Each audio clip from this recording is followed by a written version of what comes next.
नारद जी को भगवान विष्णु से क्यों मांगना पड़ा था उनका रूप। देवर्षि नारद बड़े तपस्वी और ज्ञानी आर्षि थे। पुराणों के अनुसार नारद जी का जन्म ब्रह्मा जी के कंठ से हुआ था। वह ब्रह्मा जी के मानस पुत्रों में से एक हैं। श्री नारायण के वरदान से नारद मुनि को वैकुंठ सहित तीनों लोकों में बिना किसी रोक टोक के विचरण कर सकते थे। उन्हें संसार का पहला पत्रकार भी माना जाता है। लेकिन एक बार नारद जी को भगवान विष्णु से उनका रूप मांगना पड़ा था। शिव पुराण की श्री रुद्र संहिता प्रथम खंड के 3 अध्याय में इसका पूरा वर्णन किया गया है। नारद जी ने किया तपस्या का प्रचार।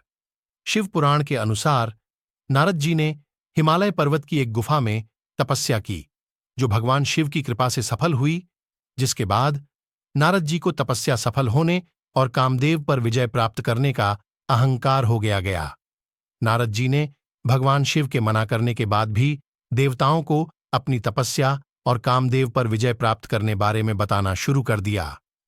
भगवान विष्णु ने रची माया नारद जी जब भगवान विष्णु को अपनी तपस्या की सफलता के साथ कामदेव पर विजय प्राप्त करने का वृतांत बताकर जा रहे थे, तभी शिवजी की इच्छा से भगवान विष्णु ने एक अद्भुत माया रची।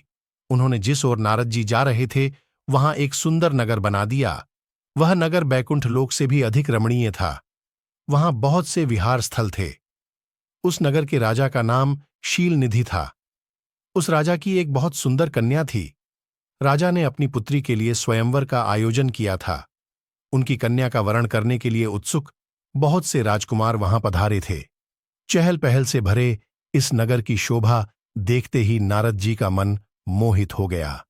जब राजा शीलनिधि ने नारद जी को आते देखा तो उन्हें सादर प्रणाम करके स्वर्ण सिंहासन पर बैठा के उनकी पूजा की। फिर अपनी देवसुंदरी कन्या को बुलाया, जिसने महर्षि के चरणों में प्रणाम किया। नारद जी से कन्या का परिचय कराते हुए राजा बोले, महर्षि, यह मेरी पुत्री श्रीमती है। इसके स्वयंवर का आयोजन किया गया है। इस कन्या के गुण दोषों को बताने की कृपा कीजिए। राजा के ऐसे वचन सुनकर नारद जी बोले, राजन, आपकी कन्या साक्षात लक्ष्मी है।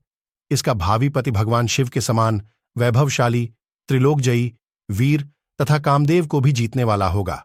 ऐसा कहकर नारद मुनि वहां से चल दिए। नारद जी को मांगना पड़ा रूप। नारद जी पर भगवान शिव की माया का प्रभाव होने के कारण वह सोचने लगे कि राजकुमारी को कैसे प्राप्त करूं। स्वयंवर में आए सुधन्र और वीर राजाओं को छोड़कर भला वह मुझे क्यों चुनेंगी। तभी नारद जी ने सोचा कि नारियों को सौंदर्य बहुत प्रिय होता है। वह सौंदर्य देखकर मुझे चुन सकती हैं। ऐसा सोचकर नारद जी भगवान विष्णु के पास जा पहुंचे और राजा शीलनिधि की पुत्री के स्वयंवर के बारे में बताया। नारद जी ने राजा की पुत्री से विवाह करने की इच्छा प्रकट की और भगवान विष्णु से प्रार्थना करने लगे कि वह उन्हें अपना सुंदर रूप प्रदान करें, ताकि श्रीमती स्वयंवर में आए सभी राजकुमारों को छोड़ उन्हें अपने वर के रूप में चुने। नारद जी की बातें सुनकर विष्णु जी हंस पड़े और कहा कि नारद जी, आप वहां जरूर जाएं, मैं आपका साथ दूंगा। यह कहकर भगवान विष्णु ने नारद जी को वानर का मुख तथा शेष अंगों को अपना मनोहर रूप प्रदान कर दिया। तब नारद जी अत्यंत प्रसन्न होते हुए अपने को परम सुंदर समझकर शीघ्र ही स्वयंवर में आ गए और राज्यसभा में जा बैठे। नारद जी ने दिया श्राप। भगवान विष्णु की माया के अनजान नारद जी स्वयंवर में पहुंच गए और प्रसन्न होते हुए श्रीमती की प्रतीक्षा करने लगे। जब श्रीमती वरमाला लेकर स्वयंवर में पहुंची तो उसे वहां कोई भी सुयोग्य वर नजर नहीं आया।